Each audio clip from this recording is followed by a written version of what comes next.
ಭ್ರಷ್ಟ ಅಧಿಕಾರಿಗಳಿಗೆ ಲೋಕಾಯುಕ್ತ ಬಿಸಿ 6 ಗಂಟೆ ಅಬಕಾರಿ ಅಧೀಕ್ಷಕ ಮೋಹನ್ ಮನೆ ರೇಡ್. ತಿಪ್ಪೇಸ್ವಾಮಿ ಅಕ್ರಮ ಆಸ್ತಿ ಕೋಟಿಯಷ್ಟು ಪತ್ತೆ.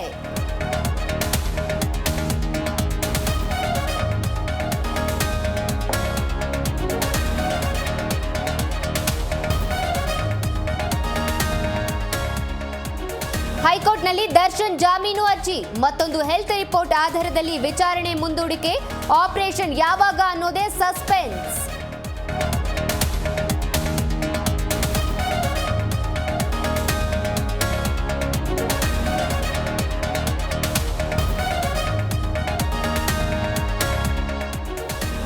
ಮಹಾರಾಣಿ ಕಾಲೇಜಿನಲ್ಲಿ ಅವ್ಯವಸ್ಥೆ ಆಗರ.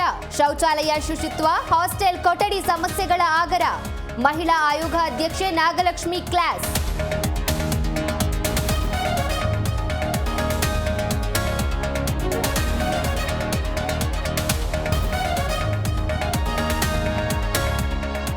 ವಕೀಲ ಕಣ್ಣನ್ ಮೇಲೆ ಮಾರಣಾಂತಿಕ ಹಲ್ಲೆ ಕೇಸ್. ಆರೋಪಿ ಆನಂದನ್ ಜೊತೆ ಪತ್ನಿ ಅರೆಸ್ಟ್. ಇತ್ತ ಕೋರ್ಟ್ ಕಲಾಪ ಬಹಿಷ್ಕರಿಸಿ ಅಡ್ವೊಕೇಟ್ ಪ್ರೊಟೆಸ್ಟ್.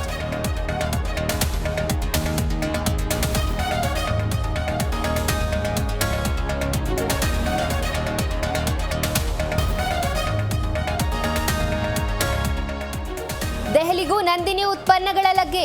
ಅಮೂಲ್ ಮದರ್ ಡೈರಿಗೂ ಸೆಡ್ಡು ಹೊಡೆದ ಕೆಎಂಎಫ್. ನಾನು ನಂದಿನಿ ಡೆಲ್ಲಿಗೆ ಬಂದಿನಿ ಎಂದ ಕನ್ನಡಿಗರು.